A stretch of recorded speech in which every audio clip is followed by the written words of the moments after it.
Assalamualaikum warahmatullahi wabarakatuh. Halo anak-anak, apa kabar semua hari ini? Semoga semuanya dalam keadaan sehat ya. Anak-anak sudah siap belajar kan?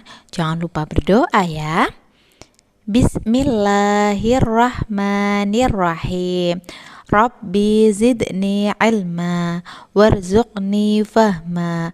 Ya Allah, tambahkanlah ilmu kepadaku dan berikanlah aku pemahaman yang baik. Anak-anak, hari ini kita belajar pelajaran kedua, mengenal nama Allah dan kitab-kitabnya. Subbab kedua, mengenal kitab-kitab Allah Subhanahu wa Ta'ala. Iman kepada kitab-kitab Allah Subhanahu wa Ta'ala merupakan rukun iman yang ketiga. Iman artinya yakin atau percaya. Berarti iman kepada kitab-kitab Allah artinya kita meyakini bahwa Allah menurunkan kitab-kitabnya kepada nabi dan rasul yang digunakan sebagai pedoman hidup bagi umat manusia. Kitab yang wajib kita imani ada 4. Yang pertama kitab Taurat, yang kedua kitab Zabur, yang ketiga kitab Injil, dan yang keempat adalah kitab Al-Quran. Yang pertama adalah kitab Taurat. Kitab Taurat diturunkan kepada Nabi Musa alaihi salam. Kitab Taurat diturunkan di daerah Israel dan Mesir. Kitab Taurat diturunkan sekitar abad 12 sebelum Masehi menggunakan bahasa Ibrani. Isi dari kitab Taurat adalah tentang 10 perintah. Di antaranya mengakui keesaan Allah, perintah menghormati orang tua, larangan mencuri, berbohong, dan lain-lain. Yang kedua adalah kitab Zabur. Kitab Zabur diturunkan kepada Nabi Daud alaihi salam. Kitab Zabur diturunkan sekitar abad 10 sebelum Masehi di tanah Kanaan. Kitab Zabur menggunakan bahasa Kipti dan berisi tentang pujian kepada Allah Subhanahu wa Ta'ala. Yang ketiga adalah kitab Injil.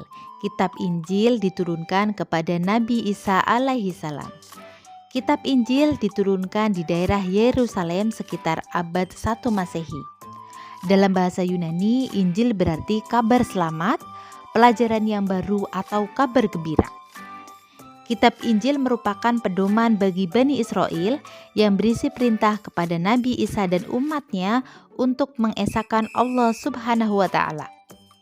Kitab Injil ditulis menggunakan bahasa Suryani.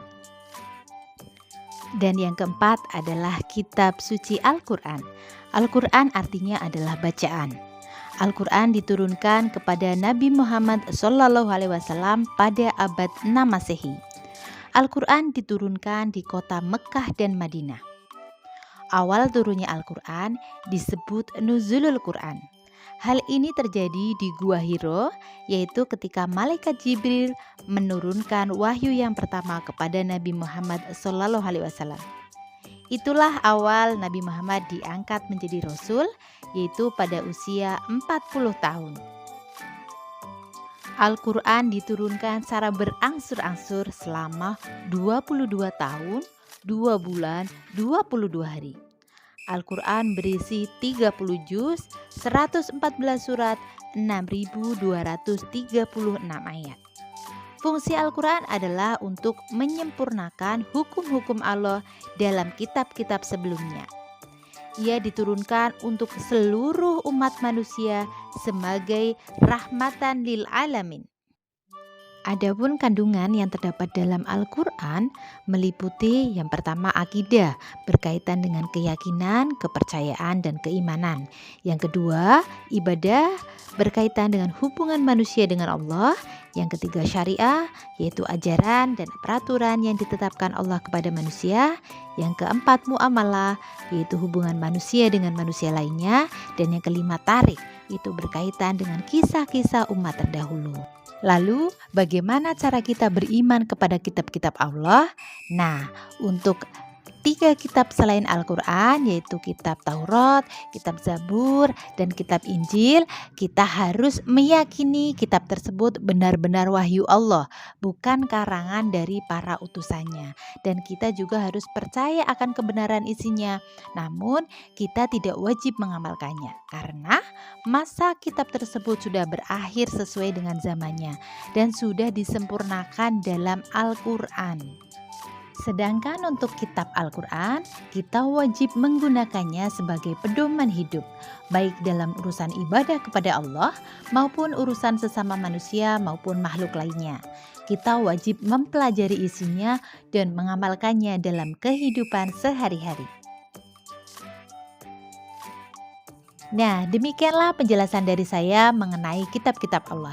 Semoga anak-anak semua di rumah rajin membaca Al-Quran ya, pelajari isinya dan amalkan dalam kehidupan sehari-hari. Sekian dari saya, semoga bermanfaat. Wassalamualaikum warahmatullahi wabarakatuh.